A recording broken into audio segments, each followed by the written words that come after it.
Welcome friends. इस video में वैदिक काल से संबंधित इम्पोर्टेंट क्वेश्चन को डिस्कस करेंगे जो आपके आगे आने वाले सभी एग्जाम के लिए वेरी इंपॉर्टेंट होंगे। वैदिक काल में एक है ऋग वैदिक और दूसरा है उत्तर वैदिक काल। ऋग वैदिक का जो काल है वो आपके 1500 BC से 1000 BC से, याद रखिएगा क्वेश्चन पूछा जाता है कि जो ऋग वैदिक काल है वो कब से कब तक है, तो 1500 BC से 1000 BC मतलब ईसा पूर्व तक। जबकि उत्तर वैदिक काल जो आपके है 1000 ईसा पूर्व से 600 ईसा पूर्व तक को बोलते हैं उत्तर वैदिक काल। तो आइए देखते हैं पहला क्वेश्चन, वैदिक का शाब्दिक अर्थ क्या है। तो वैदिक का जो शाब्दिक अर्थ होता है नॉलेज, ज्ञान होता है। ठीक है, सर्वाधिक प्राचीन वेद कौन सा है, तो ऋग वेद सर्वाधिक प्राचीन वेद है। आर्य शब्द किसको इंगित करता है, जो आर्य शब्द है किसको इंगित करता है, तो श्रेष्ठ वंश को इंगित करता है आर्य शब्द। ऋग्वेद में कुल कितने मंडल और सूक्त हैं, तो ऋग्वेद में 10 मंडल और 1028 सूक्त हैं। याद रखिएगा, वेरी इंपॉर्टेंट है, 10 मंडल और 1028 सूक्त हैं, मतलब मंत्र हैं। त्रयी नामक या त्रयी नाम किसके लिए प्रयोग किया जाता है, तो आपको ध्यान रखना है त्रयी नाम जो है ऋग्वेद, सामवेद और यजुर्वेद के लिए प्रयोग किया जाता है। ऋग्वेद, यजुर्वेद और सामवेद के लिए त्रयी नाम प्रयोग में लाया जाता है। तीनों वेदों को बोलते हैं त्रयी वेद। ठीक है, ज्ञान संबंधी विधि विधानों की जानकारी किस वेद से प्राप्त होती है, तो ज्ञान संबंधी विधि विधानों की जो जानकारी है यजुर्वेद से प्राप्त होती है। ठीक है, नेक्स्ट है कि 4 वेदों में किस एक में जादू टोने और वशीकरण का वर्णन है, तो आपको ध्यान रखना है अथर्व वेद में। ठीक है, अथर्व वेद में। नेक्स्ट है कि उपनिषद किस परंपरा का या उपनिषद किस परंपरा पर आधारित है, तो भारतीय दर्शन परंपरा पर जो है उपनिषद आधारित है। ऋग्वेद का कौन सा मंडल जो है पूर्णतः सोम देवता को समर्पित है, तो ऋग्वेद का जो 9वां मंडल है वो पूर्णतः सोम को समर्पित है। और ऋग्वेद में 10 मंडल है। कितने मंडल थे, तो 9वां मंडल किसे समर्पित है, तो सोम देवता को। नेक्स्ट है कि आध्यात्म ज्ञान से संबंधित नचिकेता और यम का संवाद किस उपनिषद से प्राप्त होता है, तो कठोपनिषद से प्राप्त होता है। उपनिषद काल के राजा अश्वपति किस स्थान के शासक थे, तो कैकेयी स्थान के शासक थे। नेक्स्ट है कि मोक्ष प्राप्ति के साधन की चर्चा किस वैदिक साहित्य में की गई है, तो उपनिषद में की गई है। कहाँ की गई, उपनिषद में मोक्ष प्राप्ति के साधन की चर्चा। वैदिक नदी अस्कनी की पहचान किस नदी के रूप में की जाती है, तो अस्कनी का जो पहचान है चिनाब नदी के रूप में की जाती है। आरंभिक वैदिक साहित्य में सर्वाधिक वार वर्णित किस नदी, इसे एक बार फिर से देख लीजिएगा कि आरंभिक वैदिक साहित्य में सर्वाधिक बार वर्णित नदी कौन है। ठीक है, जो आपके वैदिक साहित्य है उसमें सर्वाधिक बार किस नदी को वर्णित किया गया है, तो सर्वाधिक बार जो है सिंधु नदी को वर्णित किया गया है। नेक्स्ट है कि वैदिक काल में प्रयुक्त प्रमुख शब्द। ठीक है, एक साइड आपके आधुनिक नाम है और एक साइड आपके प्राचीन नाम है। तो देख लीजिए, गाय को क्या बोला जाता था, तो गाय को बोला जाता था अधन्या जिसका वध ना हो। क्या बोला जाता था, अधन्या जिसका वध ना हो। राजा को गोपा बोला जाता था और अतिथि को, जो अतिथि हैं उन्हें बोला जाता था गोहंता या गोहन। धनी व्यक्ति को बोला जाता था गोमत। क्या बोला जाता था, गोमत। और युद्ध को बोला जाता था गविष्ट, गेसु, गम। पुत्री को दुहिता बोला जाता था और अनाज को जो है धान बोला जाता था। और मरुस्थल को धनौ बोला जाता था और उपजाऊ भूमि को उर्वरा बोला जाता था और पशु चारण योग भूमि को खिल और हल से बनी जो नालियाँ, जो हल जोते हैं ना, तो वहाँ पर देखिएगा कि गड्ढा हो जाएगा, उसे क्या बोला जाता था? तो उसे सीता बोला जाता था। उसके बाद है कौन सा वेद जो है ऋग्वेद पर आधारित संगीतमय ऋचाओं का संकलन है? तो सामवेद है। कौन है? सामवेद है। वर्ण व्यवस्था, कास्ट सिस्टम का सर्वप्रथम विवरण कहाँ से प्राप्त होता है? तो ऋग्वेद के 10वें मंडल से। ऋग्वेद के 10वें मंडल से। ऋग्वेद में 10 मंडल हैं और कितने सूक्त हैं? तो 1028 सूक्त हैं। ठीक है, याद रखिएगा, ऋग्वेद में 10 मंडल और 1028 सूक्त हैं। नेक्स्ट है कि पूर्व वैदिक काल, प्री वैदिक पीरियड में किन दो संस्थाओं का राजा पर नियंत्रण होता था? तो सभा और समिति का नियंत्रण होता था राजा पर। वैदिक देवताओं का पुरोहित किसे माना जाता है? तो बृहस्पति को माना जाता है। नेक्स्ट है कि ऋग वैदिक काल में निष्क शब्द का प्रयोग एक आभूषण के लिए होता था, किंतु परवर्ती काल में उसका प्रयोग किस वस्तु के लिए किया जाने लगा? तो सिक्के के लिए। ठीक है, ऋग्वैदिक काल में जो निष्क शब्द का प्रयोग है आभूषण के लिए किया जाता था, किंतु परवर्ती बाद में जो है उसका प्रयोग सिक्के के लिए किया जाने लगा, निष्क शब्द का। पुरुष मेध प्रथा का उल्लेख किस ग्रंथ में मिलता है? तो शतपथ ब्राह्मण में मिलता है। ठीक है, शतपथ ब्राह्मण में मिलता है। एक आपको डायग्राम बनाया गया है, इसमें वेद, ब्राह्मण, सूक्त, उपनिषद, आरण्यक, अध्येता और उपवेद। ठीक है, तो देख लीजिए, जो ऋग्वेद है उसके ब्राह्मण कौन है? तो कौशिकी और ऐत्रेय हैं, और ऋग्वेद में 1028 सूक्त हैं। और उपनिषद कौन है?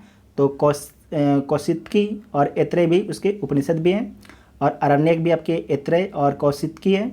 और जो इसका उच्चारण करता है ऋग्वेद का, उसे क्या बोलते हैं? होत्र बोला जाता है। और उपवेद कौन है ऋग्वेद के? याद रखिएगा, आयुर्वेद, प्रजापति। ये वेरी इंपॉर्टेंट है, आपसे पूछा जाता है कि ऋग्वेद है उसका उपवेद कौन सा है? तो आयुर्वेद जो है उसका उपवेद है। उसके बाद है जो यजुर्वेद है उसके ब्राह्मण हैं तैत्तिरीय और शतपथ। ठीक है, और उपनिषद भी आपका है तैत्तिरीय, कठी, श्वेताश्वर, इस, बृहदस्यक, मैत्रेयी। और अरण्यक कौन है? तैत्तिरीय, बृहद, अरण्यक, शतपथ। और इसके जो उच्चारण करने वालों क्या बोला जाता है? अर्धवायु। और इसके उपवेद कौन है? तो धनुवेद। ठीक है, धनुवेद, जिसे विश्वामित्र ने संबंधित हैं। ठीक है, धनुवेद से विश्वामित्र संबंधित है, जबकि आयुर्वेद से प्रजापति संबंधित है। याद रखिएगा, पूछा जाता है एग्जाम में। ठीक है, तो ऋग्वेद के जो ऋग्वेद है उसके उपवेद कौन सा है? आयुर्वेद है। और यजुर्वेद, इसके उपवेद कौन सा है? धनुवेद। और विश्वामित्र जो आपके धनुवेद से संबंधित हैं। सामवेद के ब्राह्मण जो हैं पंचविश, इसे टांडय ब्राह्मण भी कहते हैं। और इसमें कितने सूक्त है, कितने मंत्र हैं? तो 1810 मंत्र हैं सामवेद में। और इसके उपनिषद हैं केन, छंदोग, और अरण्यक हैं जैमिनीय, छंदोग। और आपके इसके अध्येता उद्गाता कहलाता है। और गंधर्व वेद जो आपके है इसके उपवेद है, और इससे संबंधित व्यक्ति कौन है? नारद। अधर्म वेद, इसके ब्राह्मण है गोपथ, और इसमें टोटल 6000 मंत्र है। और इसके उपनिषद है मांडुक, प्रश्न और मुंडक। इसके जो अध्येता हैं वो आपके ब्रह्मा हैं। और इसके जो उपवेद है शिल्प वेद है। कौन है? शिल्प वेद। और शिल्प वेद संबंधित किससे है? विश्वकर्मा से। ठीक है, विश्वकर्मा से। ठीक है, और उसके बाद है पारसियों के ग्रंथ। जिंद अवस्था में जो है जिस हरू मजदा का वर्णन मिलता है, वेरी इंपॉर्टेंट है कि पारसियों के ग्रंथ जिंद अवस्था में जो है जिस हरूर मजदा का वर्णन मिलता है वह असुरों का देवता है। क्या है? असुरों का देवता है। ठीक है, असुरों का देवता है। नेक्स्ट है कि नेक्स्ट है आपका कि ईरान से भारत में आर्यों के आने की सूचना किस अभिलेख से प्राप्त होती है? तो बोगज कोई अभिलेख से प्राप्त होती है। बोगज कोई अभिलेख से प्राप्त होती है। और उत्तर वैदिक काल में किस क्षेत्र को आर्य संस्कृति की धुरी समझा जाता था? तो अंग एवं मगध को। ठीक है, अंग एवं मगध को। उसके बाद है गोत्र शब्द का प्रयोग सर्वप्रथम किस काल में हुआ था? तो ऋग्वेद काल में गोत्र शब्द का सर्वप्रथम प्रयोग हुआ था। ऋग्वेद संहिता में जो है दूसरे से सातवें मंडल तक जो है सर्वाधिक प्राचीन माने जाते हैं। ऋग्वेद संहिता में जो है दूसरे से सातवें मंडल तक जो है सर्वाधिक प्राचीन माने जाते हैं और इन्हें गोत्र मंडल के नाम से जाना जाता है। 2 से 7 मंडल को जो है गोत्र मंडल के नाम से जानते हैं। ऋग्वेद काल में जनता का विश्वास किसमें था? तो आपको ध्यान रखना है बलि और कर्मकांड में। ऋग्वेद काल में जो है जनता का विश्वास बलि एवं कर्मकांड में था। प्रसिद्ध दशराज युद्ध किस नदी के तट पर लड़ा गया? तो परुशनी रावी नदी के तट पर लड़ा गया था प्रसिद्ध दशराज युद्ध। दशराज युद्ध का वर्णन ऋग्वेद के 7वें मंडल में मिलता है। ठीक है, ऋग्वेद के 7वें मंडल में। ऋग्वेद में कितने मंडल हैं? 10 मंडल हैं और 1028 सूक्त हैं। आर्यों के जीविकोपार्जन का मुख्य स्रोत क्या था? तो पशुपालन एवं कृषि था। ऋग्वेद में उल्लेखित यव शब्द किस कृषि उत्पाद के लिए प्रयुक्त किया गया है? तो यव जो शब्द है जौ के लिए प्रयोग में लाया गया है, बार्ली के लिए, वार्ली। ठीक है, जौ को बार्ली बोलते हैं। वैदिक युग में प्रचलित लोकप्रिय शासन प्रणाली का क्या नाम था? तो वंशानुगत राजतंत्र प्रणाली। ठीक है, वंशानुगत राजतंत्र प्रणाली। आयुर्वेद अर्थात जीवन का विज्ञान का उल्लेख सर्वप्रथम किस वेद में मिलता है? तो अधर्ववेद में मिलता है। ठीक है, अधर्ववेद में।